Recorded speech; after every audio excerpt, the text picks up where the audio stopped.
What is up, guys? I'm George Mossey. Say hello to my co-host Cherona. Welcome to the George Mossey Show. So this is the TLC Weekly Roundup. We have two shows that we need to talk about this week: 1,000 Pound Best Friends and 1,000 Pound Sisters. There's a lot of drama on both. So on 1,000 Pound Best Friends, season 2, episode 6, we are watching the girls at this fit camp, which is basically fitness boot camp on steroids, right? We're watching these people wake up the ladies with a bullhorn and like screaming. And they said it was the crack of dawn. I don't know how early it was. It was daylight outside at least, but they weren't going to eat breakfast.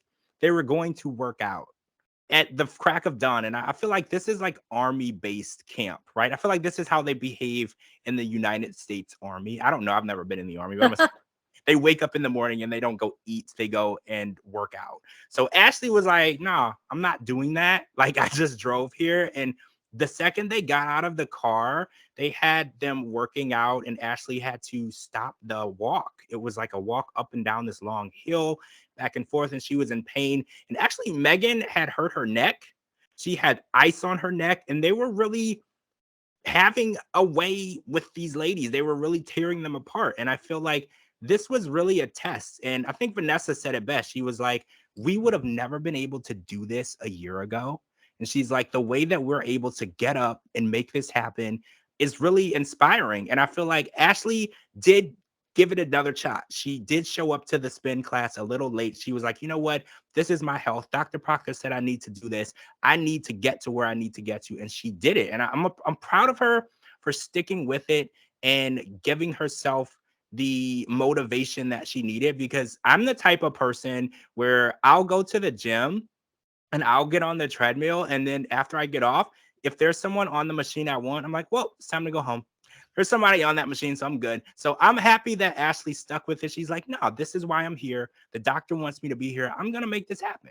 I was very impressed by her and very happy to see her because she looked, I mean, I'm not gonna lie. If someone came in my room that early in the morning with a bullhorn, I'd probably be just as pissed and I wouldn't want to do anything at all. So I'm glad that she showed up. I mean, I know she was late, but she really showed up and she showed out, and I'm proud of her because I feel like you said a lot of people would have just gone back to sleep and not done it. But can I shout out Vanessa? How amazing was she at that spin class? Like, I was so like, oh my God, I need to work harder when I'm on my Peloton. Like, she was doing so good. I don't know, they did all so good.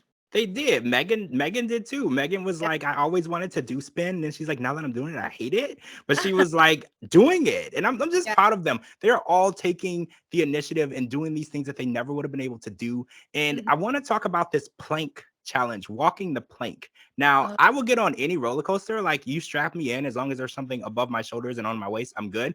But like walking on these tiny little boards, and then there's like metal bearings underneath. So if you fall, you will probably die. Like, ah, I want to just say I'm proud of the girls for doing that, because I wouldn't have done that. That's scary. First of all, I'm not even scared of heights, but I am scared of thin, small things that you walk on. So, like, the idea of being that high up in the air, falling down, and then there's like metal beams there and nothing to like save you from hitting those beams. I'm just impressed with them. And I just feel like I do remember watching where Megan did not like the idea of Vanessa holding on to her. And I kind of feel her on that, because if someone loses their balance and they're holding on to you, you're mhm. both going to fall. And you Yeah. can't control your fall when you don't know you're going to fall. So when someone starts to pull you, you didn't know you were falling until right in that second. So you can't control where you go. So that kind of all hell broke loose after that, because they were just like, you can't hold on to me. And then Vanessa and Megan kind of got into it over a splinter. And Vanessa is a very straightforward, this is how I feel person. And sometimes she says some wild off the wall things to the girls. She always apologizes though. She means really well. She wants to push people. Like, she told Ashley the day before, she was like, you brought us here, suck it up and get it together. Like, she wants the best for you. She just sometimes says it in the worst possible way, right? Yeah. Okay, first of all, I just want to understand. Maybe I don't get it. Why were they on those beams in the first place? Like, what was the purpose of that? How is that fitness related to walk across a board with like metal that blew my mind. If someone told me to do that, I wouldn't do that because that's terrifying. But back to what we were talking about, I just had to say that. I mean, yeah, Vanessa, I could see that. I mean, I feel like, but she doesn't mean it in a bad way. I feel like she means very well, but she's just so blunt sometimes. Yep. That's why she has to like pull it back in, think about it, and then apologize. I know a lot of people like that, you know, they just kind of spit everything. It's like word vomit, but they don't think they're being mean, because she really didn't think she was being mean to Megan, and Megan's freaking out. And like Vanessa's like, I'm your friend, I'm supporting you. But I get why, I mean, Megan was being a little dramatic about the splinter, but Vanessa didn't have to It take it was too it was far. multiple splinters. I love you, Oh, Megan. It was multiple splinters, but yeah, she was just like, y'all need to get these splinters out of my hand. I get it. I mean, splinters are terrible. But I mean, I feel like it was kind of in combination with like her, like Vanessa holding on to her, and then she got the splinter. Yeah. She's already in a bad mood, so of course she's gonna take it a little farther because you know she's already pissed. So I get that, but I don't know. Vanessa didn't have to take it. I don't know that neither of them had to take it so I far. They're know. friends. They took it to a whole nother place. Now, speaking of Megan, we got a little insight on why she's not excited about getting married. It's not that she's not in love with her fiance, John. The issue is there's some issues in their relationship that she wants them to work through, like motivation, health, work, and things like that. And she feels like with therapy, they could get through it. But the girls kind of feel like it's been 12 years. This is just who he is. And she doesn't like to hear that because she wants to spend her life with him. But again, they are living in Tina's basement. So there could be some issues there. And Tina was like, don't try to pretend like everything is good. You live with me. I know that everything is not good. I need you to own up to the fact that there are issues. And Megan's like, you know what? I will. I own up to it. I believe that there are things that we need to fix before we get married. And I really hope that they do, because 12 years is a really long time to start over in a new relationship, right? Like, I can't even imagine 12 years is like a human life. Like, you could have had a child, they're in school, they can talk, they can almost ride a bike. No, they can ride a bike. Like, they can do a lot of stuff. So it's like, that's a long time. So I'm hoping that they're able to work past that, because she's already shopping for dresses. So she's halfway there. So she's going to have to get it together. And one more thing I want to talk about before we end this. I love that Chris took them to a workshop that night, and she explained to them working for your goals and getting to your goals and motivation. And I love the way that she explained weight loss is not a goal. Weight loss is something that you have to get through to get to a goal. And the way she explained that was so good. Like, it hit me different, because I was like, you're 100% right, because you can be rich, you can be skinny, you can have six-pack muscles, you can have all that. None of that is a goal. None of that makes you happy. And then she had each of the ladies explain what would make you happy through weight loss to get to a goal. And each of them explained what they wanted to do. Like, Ashley wants to have a baby. Vanessa wants to make sure her son is okay. And Vanessa just wants to be normal. She wants to be able to be a normal person and not get looks and wear whatever she wants and buy whatever sizes in the store. And that is the goal. And I just really loved how she broke that down, because I think a lot of people need to hear that. You don't need the best job in the world. You don't need $1 billion. None of that is a goal. None of that will make you happy. You have to figure out what you want, how to get to that, and move past obstacles to get to that.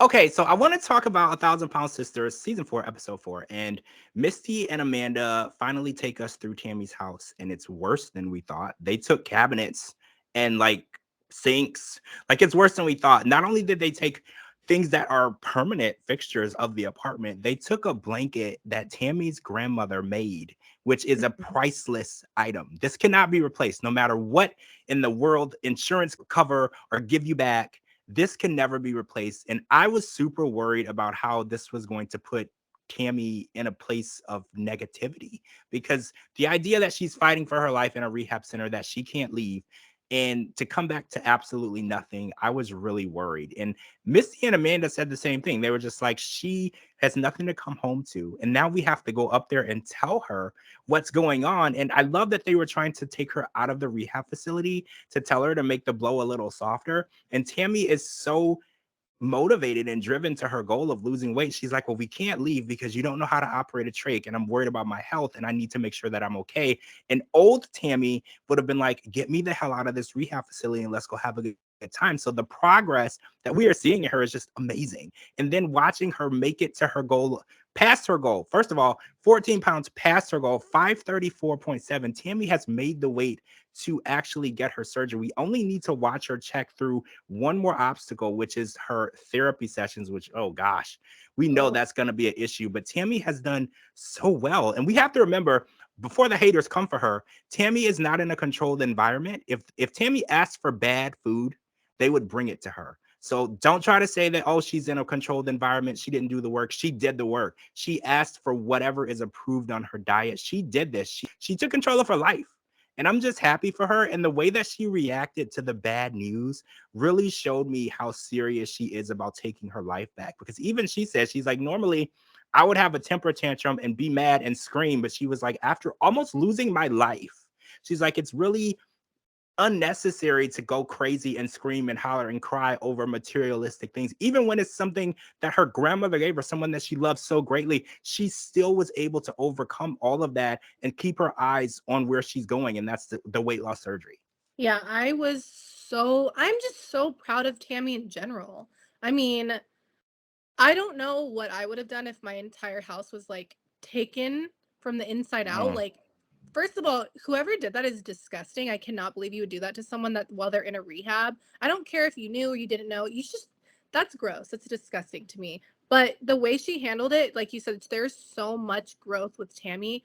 This season has just been insane to me. I think she has done the best that we've ever seen her. The hmm fact that she met that goal plus some, like, Plus, she is amazing and she's so inspirational to so many other people. Like, it just shows that hard work pays off. And regardless of how many times you have to start over on something, once you're really, really ready and your mind is on it, you can do whatever you want in this world. And I'm rooting for her. I just want to give her the biggest hug ever because I'm just so proud of her. And I just cannot wait to see where she's going to go after this. I mean, let's hope me that too. therapy gets better for her. I feel like she knows she has to do it to get her weight loss surgery. So Yeah. I'm really hoping that the next few episodes we really see her open up. So you go, Tammy. We're rooting for you. You're doing so good. Let's talk about Amy for a second. So Amy tries to do a YouTube video with Tammy and it doesn't go well. You know, the sisters don't get along really good anyway. But this situation was even worse because it was a baby naming game. And first of all, the baby's name is Glenn, which I like. I'm a huge Chucky fan. I have the Chucky doll in my house from the movie. Actually, I have two of them. So I'm excited about this because Chucky's son's name is Glenn. So, and Yeah. I love the fact that it's all linked to horror movies because I'm a horror movie person too. So I feel like me and Amy are like somehow connected. Somehow we just don't know each other at all and never have met. But I feel like I get her. I totally get it. No, I totally do. I love Halloween and horror movies too. So I'd probably do something like that also. So I really love that. And I'm so happy for her. She's just glowing. Like, she is an amazing mom. Like, you can just tell how much her kids mean to her. And I'm just so happy.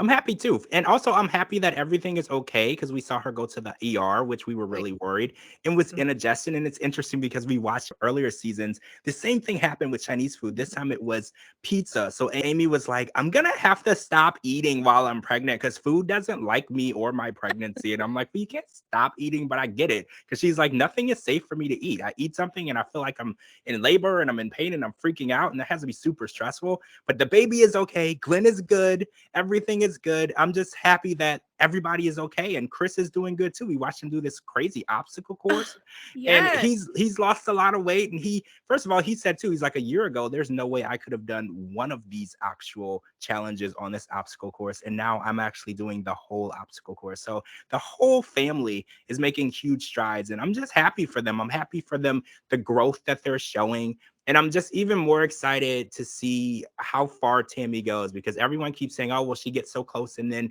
something happens. This is probably the time where something is going to get in her way. She's not going to let something happen. Tammy is like, I'm ready to have my life back. She respects her life. She respects herself. And I'm really excited too to meet her husband at some point because I know Yeah. this season, I think we got a glimpse of him during the game of Pachinko. I'm not sure. Don't quote me. I could be wrong, but we have to start getting to know him a little bit better. No, I'm so happy to meet her husband. I feel like this is like such a good season. Like, everything, I mean, yes, there are bad things that have happened, like rest in peace a little bit. I'm so sorry about Tammy's house, but I feel like everyone as a whole is just like coming together and everyone's doing things to make themselves better in life. They're happier. Like, I'm so proud of each and every one of them and it's crazy to see them from the first season till now. The It's growth so is insane. All right, guys, that's all the time we have. So make sure you check in with us next week for another episode of the George Mossey Show TLC Weekly Roundup, 1,000 Pound Sisters, 1,000 Pound Best Friends, and MILF Manor. Make sure you're following me at George Mossey on all social media platforms, georgemossey.com, anywhere you get your podcast. And please follow my co-host, Cherona, at her links right here at the bottom. And we will talk to all of you guys really soon.